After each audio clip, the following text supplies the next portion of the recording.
The NAACP, the nation's oldest civil rights organization, one of the members of the Leadership Conference, one of the members of this campaign, was founded on the principle of achieving equality of opportunity in two ways. One was gaining access to the ballot, the other was using public education. And it was people like Charles Hamilton Houston, the great civil rights lawyer, former dean of Howard University Law School, Thurgood Marshall, and others, who constructed a legal plan of attack that focused on access to education as the basis for transforming American civil rights law. They started with legal education because they felt that the Supreme Court could better understand the denial of equal access to the creation of lawyers and how much that meant to the body politic. But they quickly moved into access of dismantling separate but equal in cases like Sweat versus Painter, which dealt with exclusions at the University of Texas School of Law and the creation of Texas Southern Law School as an alternative to opening the doors for students in Texas. And you can cite other examples of that. So Brown was really an important culmination of a long-standing campaign to bring equality of life in the American body politic, using education as the vehicle for transformation. And when Brown was decided, obviously many people felt that the struggle was ended. You know, you had this now important Supreme Court precedent, and boy, isn't that important. It will transform American life. But the truth is, too much was laid on the back of Brown. Brown could never, by itself, overcome the massive resistance to the edicts of Brown for equal opportunity that were implemented in virtually every Southern state and in other parts of the country as well. The Southern Manifesto, signed by members of Congress in response to the court's decision in Brown, called the decision virtually heretical and said and urged massive resistance at the state and local level to any of the edicts of Brown. And so you had school systems like Prince William County, Virginia, that completely shut down rather than offering students equal access to education. And in fact, the white kids who would normally have gone to public schools went to racially segregated academies. Those academies popped up all over the South.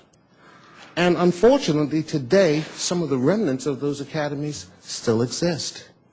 Now, you know, it was terrific that the Civil Rights Act of 1965 brought a great transformation of equality in American life, and it did. I don't want to minimize that. It was a tremendous step forward. But it was not the panacea for change. The Elementary and Secondary Education Act in 1965, another important statement. But again, too little in the way of advancing federal involvement in making education an equal right. Now, I grew up in the nation's capital.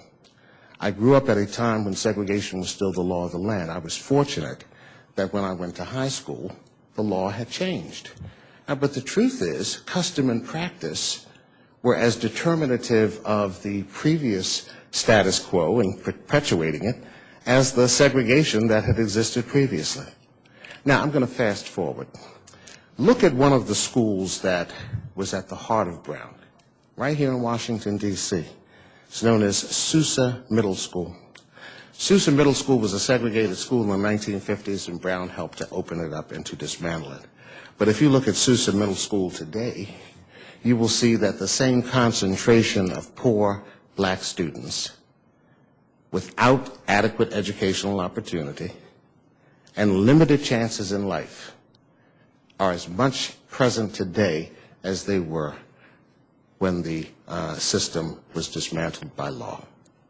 And so the question is, if you believe, as President Johnson did, that education is the key to societal transformation, what we are seeing in the lack of educational opportunity for students across the country is more than unconscionable.